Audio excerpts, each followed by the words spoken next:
Sa gabing ito ay ipapakita ko sa inyo ang lugar ng mga VIP kung saan naggagandahang building at nasa gitna siya ng island kung saan nakapalibot ang mga building na naggagandahan at mga ilaw na kumukuti-kutitaw.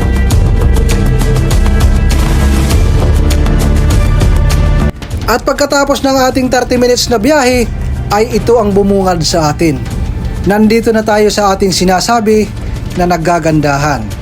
So itong lugar na ito ay nasa gitna ito ng island at ito ang lugar ng mga VIP. At ito ang tinatawag na Al Naha Island. At kaya naman tayo pumunta dito kasi ito ang aking dahilan.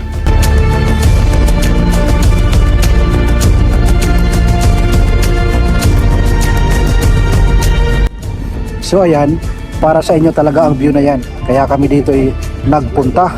Dahil sa sobrang yaman dito sa Qatar, yung gasol ginagawa lang pampainit dahil sa sobrang lamig dito. Pati itong lugar na ito, parang isinumpa. Kalahati mainit, kalahati napakalamig. At dahil nga napakalamig dito, ay napagpasyahan namin na magkape muna at magpalipas ng oras habang ini-enjoy ang napakalamig na paligid sabayan pa ng hangin na galing sa dagat.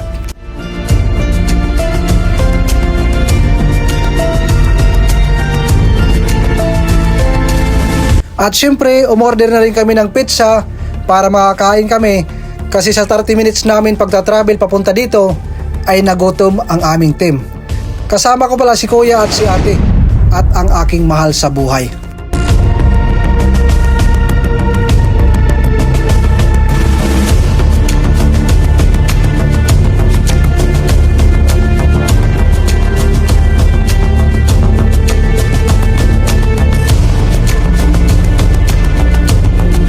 At habang kami ay nagkakape ay pinag-uusapan namin ang next spot na aming pupuntahan.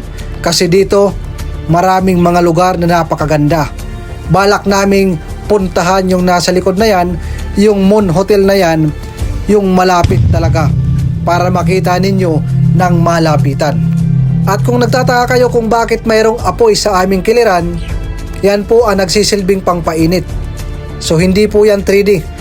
Totoong gas po yan. Totoong apoy po yan. Hindi po yan light lang.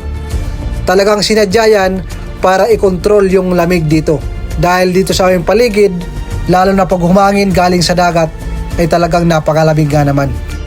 At dahil nga palalim na ng palalim ang gabi, nagpasya na kaming umalis para mapuntahan pa namin ang next spot na ipapakita namin sa inyo.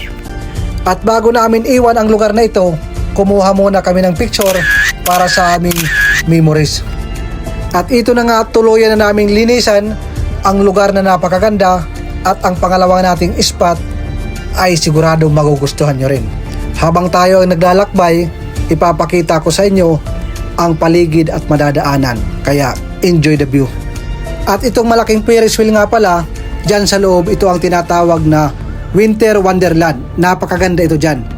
Kaya kung aabot tayo ng 1 million views, papasukin natin dyan para ipakita sa inyo.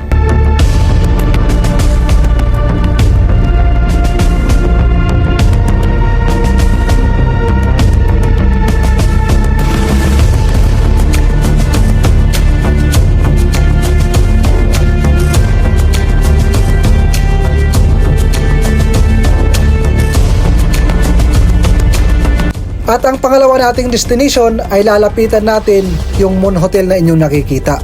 Mas gusto kong ipakita ng malapitan para klarong-klaro.